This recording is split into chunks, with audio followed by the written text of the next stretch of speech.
ঠিক মতন অ্যাক্টিভ থাকতে পারছি না, যেহেতু বাড়িতে বিয়েবাড়ি, আর বাড়িতে বিয়েবাড়ি মানেই কাজের প্রেশারটা থাকে প্রচুর প্রচুর। আর বিভিন্ন দিন বিভিন্ন জায়গায় যেতে হচ্ছে, এটা ওটা কিনতে। তো সেদিন গিয়েছিলাম আমরা শাড়ি কিনতে, তারই একটা ভিডিও ক্লিপ তোমাদের সাথে শেয়ার করলাম। তো আমরা চলে গেছিলাম বড়বাজারের পুরুষোত্তম রোডে যে প্রিয় গোপাল বিশ্বরিটা আছে সেইখানে। পিউ বুঝতে পারছি না যে এখানে আসাটা কিসের জন্য হয়েছে। ওঠো না, ওখানে আস্তে আস্তে ওঠো। চলো আমরা গিয়ে পরে বসে এই মানুষটাকে কোনো জায়গায় নিয়ে যাওয়া মানেই হচ্ছে ঝামেলা, কারণ সে বুঝতেই পারে না আদৌ হচ্ছেটা কি। তার মধ্যে তাকে সব জায়গায় নিয়ে যাওয়া হচ্ছে, সেও একটু আনন্দ করছে, তার মধ্যে বিরক্তও হচ্ছে, কি করবে বুঝতে পারছে না। কি সুন্দর সুন্দর কালেকশান, কোনটা ছেড়ে কোনটা নেবে ভাবাই মুশকিল। এগুলোকে নাকি বেনারসির ডবল টোনের, মানে এগুলো একটু হালকা ওয়েটের বেনারসি। তো আমরা শাড়ি টাড়ি কিনে নিলাম, আর এদিকে পিউ বিরক্ত হচ্ছে, ওকে চিপস কিনে দিতে হবে, ওকে এই কিনে দিতে হবে।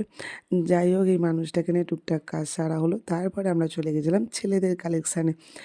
প্রিয় গোপাল বিশ্বরীর শাড়ির কালেকশানের ঠিক উল্টো দিকে আছে ছেলেদের কালেকশান। তো আমরা সেখানেই চলে গেছিলাম ছেলেদের কালেকশানগুলো দেখার জন্য।